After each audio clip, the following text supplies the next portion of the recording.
politique. Bonjour Françoise. Bonjour Cécile, bonjour à toutes et à tous. Oui, alors Emmanuel Macron de retour à Rodez. Comme le titre Centre Presse ce matin, le journal de l'Aveyron, Macron et les retraites, cette fois, c'est la bonne, a priori, puisque ça a été reporté il y a une semaine en raison du décès de Jacques Chirac. Alors, il vient vendre sa réforme des retraites, Françoise. Oui, alors c'est pas facile, et vous dites le retour. Mais enfin, a-t-il jamais quitté le terrain? Vous vous souvenez quand même, on commence par ça. L'acte 2 du quinquennat, ça devait être la sobriété. Le président reprend de la hauteur. Je remonte sur mon nuage, je m'occupe de l'international.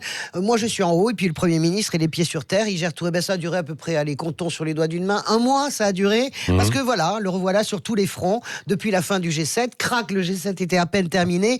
On partait sur les retraites. On lance le débat sur l'immigration. Voilà, c'est ainsi qu'il est. Inutile de penser qu'il changera. Donc aujourd'hui, au front, Macron sur les retraites. Ça. Oui, et on écoutera attentivement le chef de l'État qui devrait ou qui pourrait clarifier certains points. Oui, enfin, on ne sort de l'ambiguïté qu'à ses dépens. Vous connaissez cette formule du cardinal de Retz, reprise par Mitterrand. Il devrait clarifier. Oui, on attend, surtout quand c'est celui qui a imbarlificoté le débat. Je parlais du G7, sortie du G7 le soir aux 20h. Pendant 18 mois, les syndicats ont discuté avec le gouvernement. Il y avait un âge pivot. Paf, l'âge pivot disparaît. Aujourd'hui, est-ce que quelqu'un dans ce studio est fichu de me dire ce qu'il y a véritablement dans la réforme des retraites? Donc, on va travailler plus longtemps. On va voir.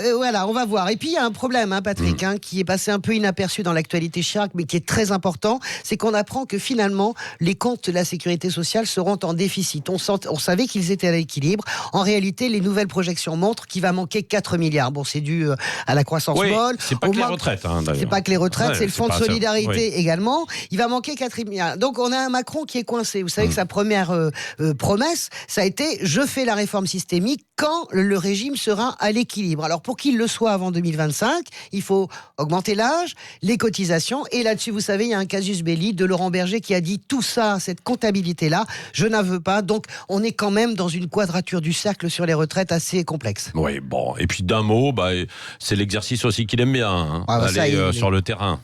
Sur le terrain, ou en tout cas, ces débats qu'il a découverts à l'occasion du grand débat. Ouais, c'est le funambule, Emmanuel Macron. Il est sur sa cote de popularité de 25%. Il avance, il doit donner le sentiment qu'il n'est pas dans l'immobilisme, c'est-à-dire donner le sentiment qu'il avance. Il ne doit pas non plus brusquer. En tout cas, il goûte. On a parié. L'Élysée nous dit ça va durer 4 heures. Début à 18h30. Combien on parie qu'à minuit, il n'a pas fini? Moi, je pense que ça va durer 4h15. Ah, 4h15. Allez, on verra demain matin.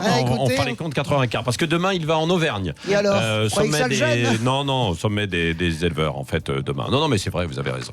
Restez avec nous. On posera la question à Bruno Retailleau, justement, sur cette réforme des retraites et bien d'autres, parce qu'il y a bien d'autres questions sur la table de l'actualité ce matin. Restez avec nous, 7h20.